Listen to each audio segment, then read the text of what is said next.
ఆవిడ కోపం వచ్చినట్టు ఇలా ముడేయుదుట, ఏదో జ్ఞాపకం రాకపోతే ముడేసినట్టు ముడేయుదుట, ఏదో వేసి వెయ్యకుండా కొద్దిగా ఇలా ముడేస్తుందిట. ఎందుకని? శ్రీచక్రం టీవీ.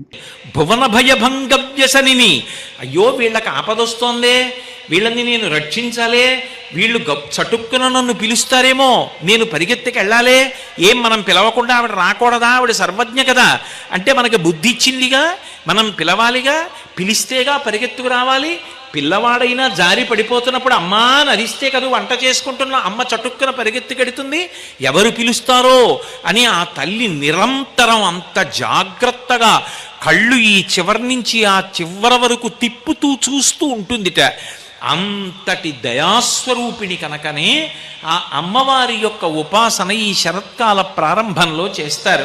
ఆవిడ కోపం వచ్చినట్టు ఇలా ముడేయుదుట, ఏదో జ్ఞాపకం రాకపోతే ముడేసినట్టు ముడేయుదుట, ఏదో వేసి వెయ్యకుండా కొద్దిగా ఇలా ముడేస్తుందిట. ఎందుకని? శ్రీచక్రం టీవీ.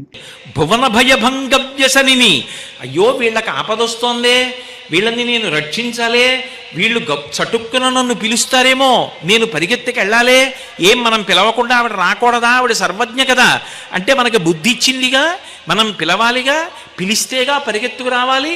పిల్లవాడైనా జారి పడిపోతున్నప్పుడు అమ్మా అని అరిస్తే కదా వంట చేసుకుంటున్న అమ్మ చటుక్కున పరిగెత్తుకెడుతుంది.